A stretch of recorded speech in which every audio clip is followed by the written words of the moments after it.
السلام علیکم ورحمۃ اللہ وبرکاتہ۔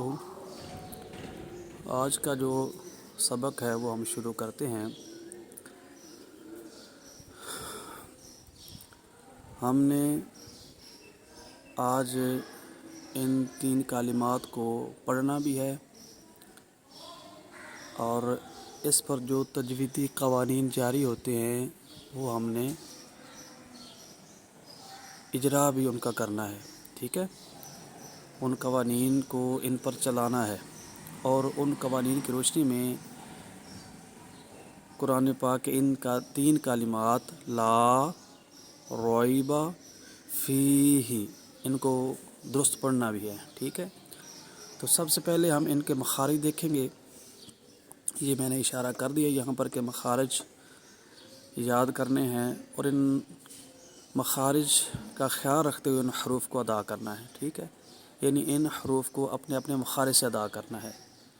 لام کا جو مخرج ہے وہ زبان کے کنارے اور اوپر والا تالو کا وہ حصہ جو منہ کی طرف ہے، یعنی آگے والا حصہ تالو کا، وہاں سے لام بھی ادا ہوگا اور را بھی ادا ہوگا، ٹھیک ہے۔ الف مدہ یہاں موجود ہے اور یا مدہ موجود ہے۔ حروف مدہ کا جو مخرج ہوتا ہے وہ ہے منہ کا خالی حصہ، جوف دان، یعنی منہ کا خالی حصہ، یہاں سے یہ ادا ہوتے ہیں۔ تو یہ الف مدہ اور یا مدہ کا مخرج ہے۔ یہ جو یا ہے یہ یا ہے لین، تو اس کا مخرج یا مدہ والا نہیں ہے بلکہ اس کا مخرج ہے زبان کا درمیان اور تالو کا درمیان، وہاں سے یہ یا جو ہے یہ ادا ہوتی ہے، ٹھیک ہے۔ اور با کا جو مخرج ہے وہ ہونٹوں کا تری والا حصہ، دونوں ہونٹوں کے تار حصے سے یہ ادا ہوتا ہے۔ فا کا جو مخرج ہے اوپر والے دونوں دانت نیچے والے ہونٹ کے تار والے حصے سے جب لگیں گے تو اس وقت جو ہے نا فا ادا ہوگا، ٹھیک ہے۔ ہا جو ہے یہ حلق کے نیچے والے حصے سے ادا ہوتا ہے۔ حلق کے 3 حصے کیے جائیں گے، سب سے جو نیچے والا حصہ ہے سینے کی طرف، اس میں سے ہا جو ہے وہ ادا ہوگا، ٹھیک ہے۔ تو یہ ان کے مخارج تھے۔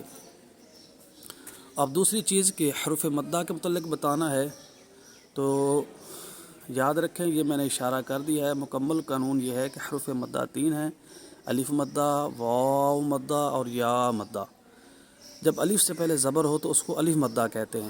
تو یا آپ دیکھ سکتے ہیں الف ہے اور اس سے پہلے زبر ہے تو یہ الف مدہ بن گیا۔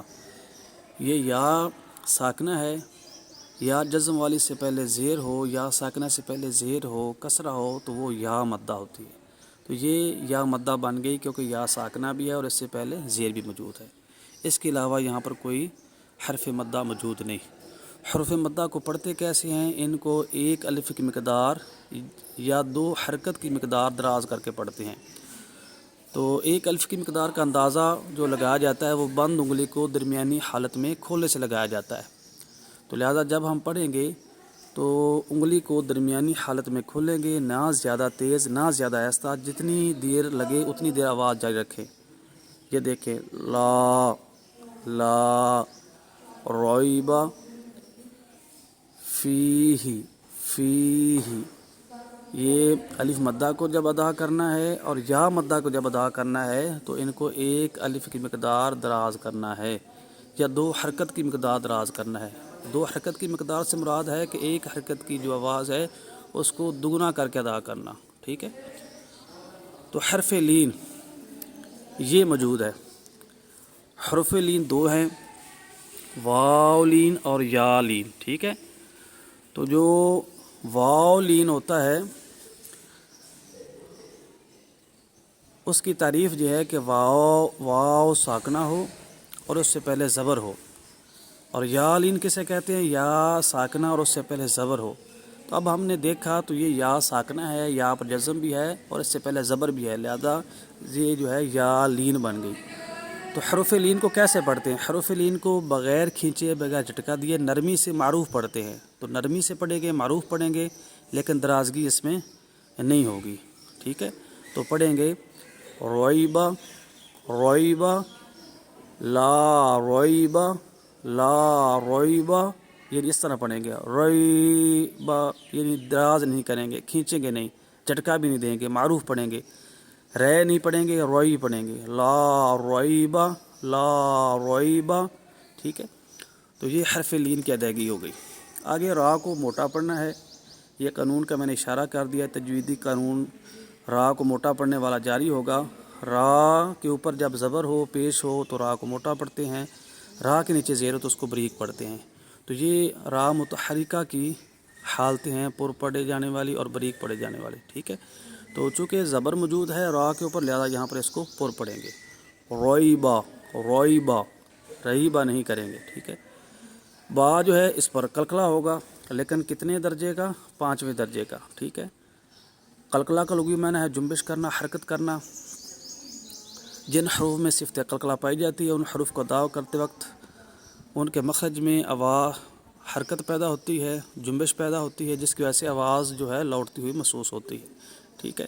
حروف قلقلہ 5 ہیں، قاف، طا، با، جیم، دال۔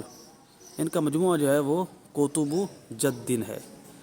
ان کے 5 درجے ہیں۔ سب سے جو چھوٹا درجہ ہے وہ یہ ہے، قلقلے کے 5 درجے ہیں۔ سب سے چھوٹا درجہ جب اس پر زبر ہو، زیر و پیش ہو، ٹھیک ہے، اس وقت قلقلہ ہوگا۔ بعض لوگ سمجھتے ہیں کہ قلقلہ نہیں ہوتا، قلقلہ ہوگا کیونکہ صفت لازمہ ہے، یہ کبھی حرف سے جدا نہیں ہوتی۔ صفت عارضہ ہوتی تو پھر تو ہم کہہ سکتے تھے جدا ہو گئی۔ قلقلہ ہوگا زبر زیر پیش آنے کی صورت میں، لیکن ہوگا سب سے کم درجے کا۔ کوئی محنتی آدمی، کوئی تجربہ کار استاد وہی محسوس کر سکتا ہے، لیکن جب اس پر جزم آ جائے تو قوی درجے قلقلہ ہوگا، اگر تشدید آ جائے تو اور قوی درجے کا ہوگا، اگر جزم کا ساتھ ساتھ وہاں وقف بھی کیا جائے تو اور قوی ہو جائے گا، اور اگر تشدید کے ساتھ ساتھ اس پر وقف ہو گیا تو سب سے قوی درجے کا پہلے نمبر کا قلقلہ شمار ہوگا۔ تو یہ 5ویں درجے کا یعنی سب سے کم، ٹھیک ہے۔ دوسری چیز کہ جیم کی وضاحت کرنی ہے 6 نمبر پر۔ یہ جو جیم ہے یہ وقف جائز کی علامت ہے، یہاں پر ٹھہرنا بھی جائز ہے، نہ ٹھہرنا بھی جائز ہے۔ آگے یہ جو صاد، لام اور یا یہ لکھا ہوا ہے، یہ اس کی وضاحت کرنی ہے۔ تو یہ الوصل الاولا کا اختصار ہے، الوصل الاولا، یعنی یہاں پر وصل کرنا زیادہ بہتر ہے۔ اگر کوئی وصل کر لے تو یہ بہتر ہے، لیکن کوئی وقف کر لے تو جائز ہے، لیکن بہتر کیا ہے، زیادہ اولا بات کیا ہے، وہ وصل کرنا ہے، ٹھیک ہے۔ آگے جو ہے یہ 3 نقطے، یہ آپ نظر آ رہے ہوں گے، یہ آپ سورۃ بقرہ جو ہے نا وہ دیکھیں، یہاں پر آپ کو نظر آئیں گے۔ تو ان 3 نقطوں کو معانقہ کہتے ہیں، ٹھیک ہے، معانقہ۔ بعض جگہوں پر آپ کو حاشیے پر لکھا ہوا ملے گا معانقہ، اور بعض جگہ پر آپ کو معا لکھا ہوا ملے گا، ٹھیک ہے۔ تو جو پہلے ہمارے بزرگ تھے، بڑے تھے، قرہ حضرات، انہوں نے جو شمار کیے ہیں وہ معا ہیں، اور جو بعد میں آنے والے علماء متاخرین ہیں یا قرہ حضرات ہیں، انہوں نے جو شمار کیے وہ معانقے ہیں۔ تو کہیں آپ کو معانقہ لکھا ہوا ملے گا حاشیے پر، ایک طرف آپ دیکھیں گے، اور کہیں معا لکھا ہوا ملے گا۔ لیکن ہم نے یہ دیکھنا ہے کہ یہاں کرنا کیا جب یہ آ جائیں۔ تو یاد رکھیں کہ یہ جو 3 نقطے ہیں نا، جب ایک جگہ پر آئیں گے تو آپ نزدیک دیکھیں گے، دوسری جگہ پر بھی موجود ہوں گے، ٹھیک ہے۔ 3 نقطے 2 مرتبہ نظر آئیں گے آپ کو، جس جگہ بھی یہ علامت آئے گی یہ ایسے ہی آئے گی، یعنی 3 نقطے اگر نظر آئے ہیں تو آپ کو آگے یا پیچھے 3 نقطے اور نظر آئیں گے، ٹھیک ہے۔ تو ان کو کہتے ہیں معانقہ۔ یہاں پر کرنا کیا ہوتا ہے؟ تو معانقہ آپ جانتے ہیں کہ ملنا، جدا ہونا، 2 چیزیں ہوتی ہیں۔ تو معانقے میں یعنی آپس میں لپٹ جانا، وصل کرنا، ملنا، اور پھر جدا بھی ہو جاتا ہے۔ مسلمان کے جب گلے ملتا ہے تو وہ معانقہ ہو گیا۔ تو اس سے بات جو ہے یہ سامنے آئی کہ معانقے والا عمل یہاں کریں گے، یعنی ان دونوں میں سے کسی ایک جگہ پر وصل ہوگا اور ایک جگہ پر وقف ہوگا، ٹھیک ہے۔ وصل کہتے ہیں ملنے کو، ٹھیک ہے، اور وقف کا لغوی معنی تو ٹھہرنا ہے، لیکن جہاں وقف کیا جاتا ہے وہ ایسی ہے کہ پیچھے والی آیت یا پیچھے والا حصہ جدا ہو گیا اور آگے والا اس سے جدا ہو گیا، ٹھیک ہے۔ تو یعنی اگر بالفرض ہم نے یہاں وصل کر لیا تو یہاں وصل نہیں کر سکتے، بلکہ یہاں وقف کریں گے۔ اگر یہاں وصل کیا تو یہاں پر وقف کریں گے۔ دونوں میں سے ایک جگہ پر وقف اور ایک جگہ پر وصل ہوگا، ایک جگہ پر ملایا جائے گا اور ایک جگہ پر جدائی کی جائے گی، تاکہ معانقے والا جو معنی ہے وہ اس پر صادق آ سکے، ٹھیک ہے۔ تو آگے ہم دیکھتے ہیں کہ یہ علامتیں بھی نیچے جو ہے جی موجود ہے، یہ وقف جائز کی علامت ہے، پہلے ہی بتا دیا، وقف کرنا بھی جائز اور نہ کرنا بھی جائز، یہ 3 نقطوں کی وضاحت ہو گئی۔ تو اب ایک اور چیز آپ سماعت فرما لیں، جب ایک جگہ پر ایک سے زائد رموز اوقاف کی علامتیں جمع ہو جائیں تو کوشش کریں کہ اکثر پر عمل ہو، ان کے درمیان تطبیق کریں، اکثر پر عمل ہو جائے۔ لیکن اگر اکثر پر عمل نہیں ہو رہا، ان کے درمیان تضاد ہے، تو پھر آپ یہ کریں کہ جو اوپر والی ہے علامت اس پر عمل کرنا زیادہ افضل ہے، اس پر عمل کریں۔ لیکن اگر کوئی تھک چکا ہے یا سانس جو ہے نا وہ اتنا جو ہے نا کم ہے کہ اب آگے پڑھے گا تو نہیں پڑھا جائے گا، تو پھر وہاں وقف کر سکتا ہے، ٹھیک ہے، کیونکہ نیچے علامتیں وقف والی موجود ہیں، ٹھیک ہے۔ تو یعنی کسی ایک پر علامت پر بھی عمل کر سکتے ہیں، لیکن اوپر والی علامت پر عمل کرنا افضل ہے، چاہے وہ وقف کی ہو چاہے وہ وصل کی ہو۔ اب ہم نے یہ دیکھا، تو یہ علامت جو کہتی ہے وقف بھی جائز ہے اور وصل بھی جائز ہے، کیونکہ یہ وقف جائز کی علامت وقف کرنا جائز ہے۔